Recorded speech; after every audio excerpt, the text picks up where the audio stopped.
Have you ever had plastic straw be stuck in your nose? I'm definitely sure that none of you experienced that, but if you did, I guess you learned your lesson. Well, if you ever did experience it though, I don't think that you had it as bad as the turtle did. Look at the turtles. God knows how long it had to endure it.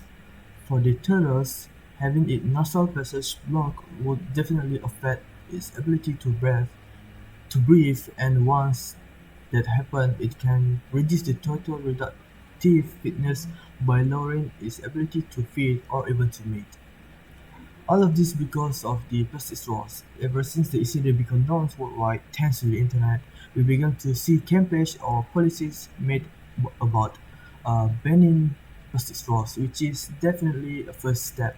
Not to mention some countries have taken a step further and began to ban single-use plastic bags as well. However, this is another step toward a clean environment that has yet to become norm among Malaysia. Despite having policies already implemented the way before this during the late 1980s, which is recycling. Pretty sure that you already heard about reuse, recycle, and reduce, the 3R, right? Assalamualaikum, konnichiwa. Hi, my name is Abdul Hayii bin Nizam, and today I want to pursue you why we need to recycle. So why are we talking about recycle again? If there is like another policy made about this, where you know that based on 12 Malaysian plan, the government has set a recycling target where by the years of 2025 comes, Malaysia will reach 40% in terms of recycle rate.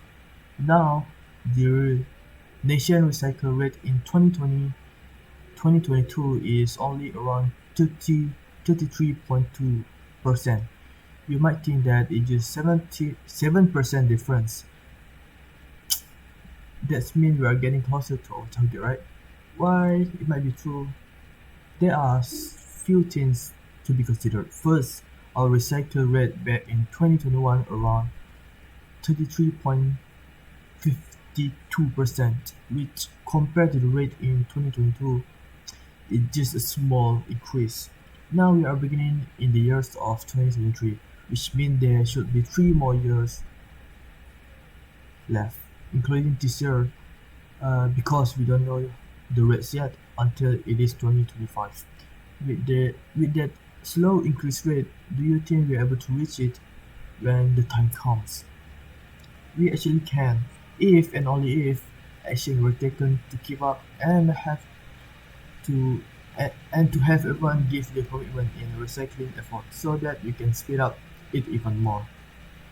But why do we have to take it seriously? It's just a goal that is set by government, right? First of all, we all need to know where our waste will be brought to, which is to the landfill sites. From there, the waste will be left to decompose, which take times of course. Then we need to consider how long the landfill can be used. Each landfill site takes 15 to 20 years before it rendered unusable due to the amount of chemical substance stored in the site. Basically, the soil will become too polluted to be used. Not to mention that its space is definitely not infinite, which means it can get full sooner or later. So what happens if the landfill can't be used anymore? It will be closed, and a new suitable space have to be converted to a new landfill site. After that, another thing to be considered that the increase of our country population, according to our country people population. According to University Putra Malaysia (UMP) and environmental governance expert associate Prof. Dr. Haliza Abdul Rahman, she stated that the population of population growth is estimated to be 22.4% every year, which will increase the generation of waste. Malaysia produces nearly 40,000 tons of waste daily, which is estimated that 55% of the waste produced will be in the landfill. There is huge amount of waste, and if it's not dealt with, surely we will be running out of suitable places left.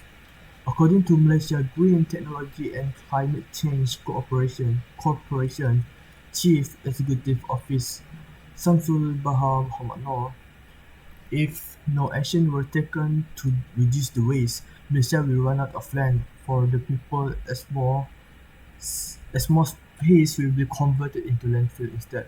Besides, we barely touch on the effect of environment yet. The landfill cause air pollution, as we emit gases like methane and carbon dioxide, which is one of the causes of the climate change. It also contaminates nearby water sources through the production of leachate, which also pollute the soil as well. With that being said, would you like to have a landfill in the backyard of your house? No, right? If the idea seems disgusting to you, then good. That means you're prepared for the solution, which is bring us to the main topic, which is recycling should be mandatory in our country. Back in the recycling, back then, recycling was still a practice, a campaign. People don't really bat an eye on it. Look at us now. The 3R policy has been implemented for a long time, but do we see people recycling often yet? No, I certainly didn't see that happen. They have yet to see the very severity of the situation, which is why it hasn't become a norm among our society. By implementing the rules that recycling is mandatory, the people will be obligated by the law to follow it.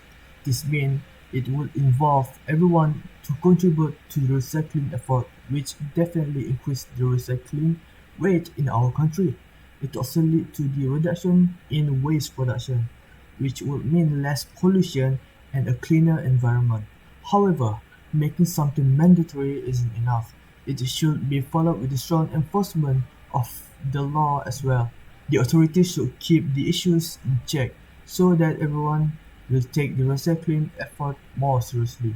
Plus, by enforce, enforcing the rule of the recycling, more recycling bins should be available at the people's disposal.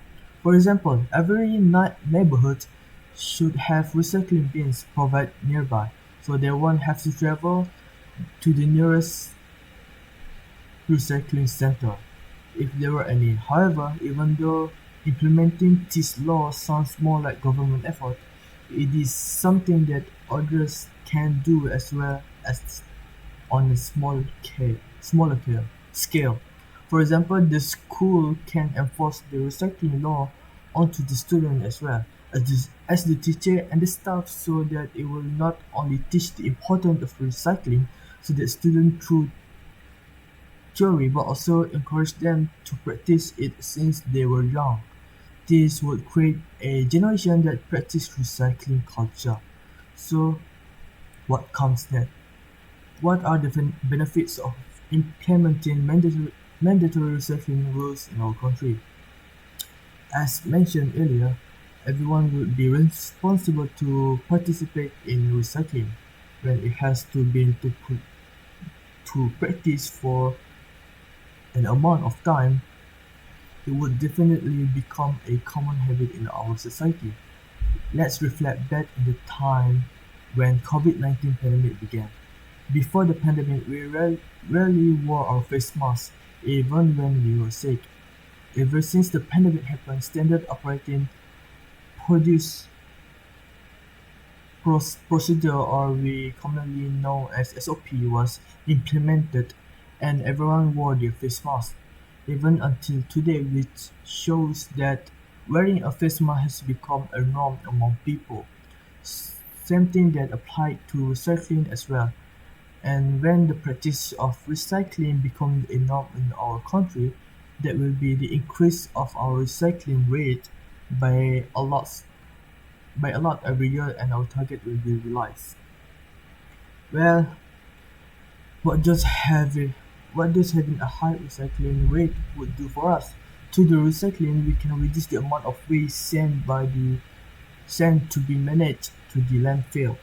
Thus, there would be less pollution and less greenhouse gases emitted from the landfill, which means we could help in reducing the chances of the global warming, or at very least prolong the inevitable.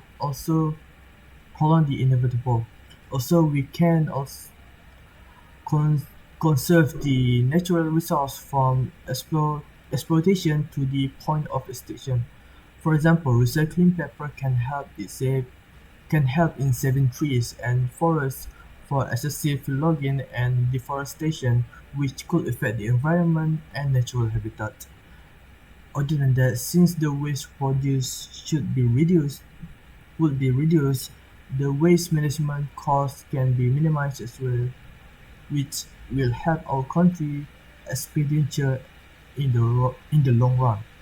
In conclusion, recycling as compulsory rules is necessary action to be taken by authorities so that all of us Malaysians would be obligated to actually see the urgency of this situation. If it were left to be just policy with poor enforcement, it would be harder for them to apply the practice in their life, which would affect not only the environment but also ourselves indirectly. All of us are living in the same earth, so let's take care of it so we can preserve our earth for our children, our grandchildren, or our future generation as well for the another inhabitants such as plants and animals. Thank you for listening. I wish you have a very good day.